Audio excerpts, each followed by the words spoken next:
මීළඟ සරම තමයි ජිමි කිට කිටි තක. ඒක වාදනයේ අපි දැන් ජිමි කිට කියලා කිව්වට වාදනයේදී අපි වාදනය කරන්නේ කුන්දට ගත්තට ගත්ත කියලා. කුන්දට තක්කට ගත්ත. අපි දැන් කුන්දට තකට කියන සරම වාදනය කරලා තිනවා. අපි බලමු කොහොමද වාදනය වෙන්නේ කියලා. කුන්දට තක්කට ගත්ත. අපි මුලින්ම හඬ විහිදුවල තමයි මේක වාදනය කරන්නේ. කුන්දට තක්කට ගත්ත.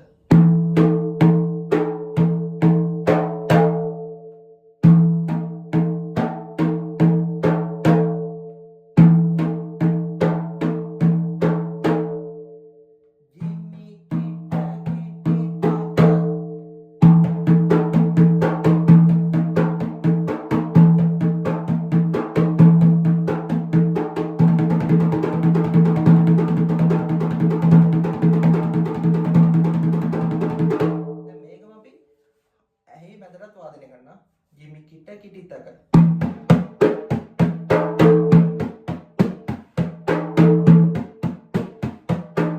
එහි මැදට වාදනය කරනකොට විශේෂ දෙයක් වෙනවා මේ වම් පැත්තේ අත්තට්ටුව පැත්තෙන් කුන්දට තකට කියනකොට එහි මැද අපි අත තියෙනවා බේස් එක වගේ.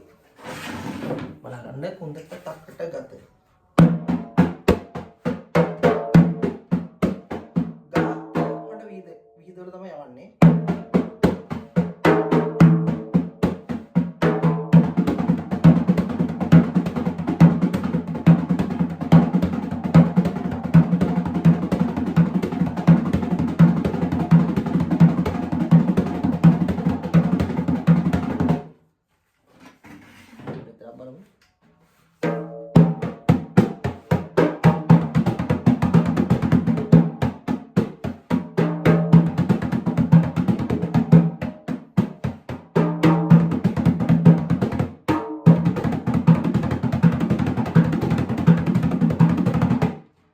ගොඩක් මාත්‍රා වාදනයේ භාවිත වෙනවා මේ විදිහට.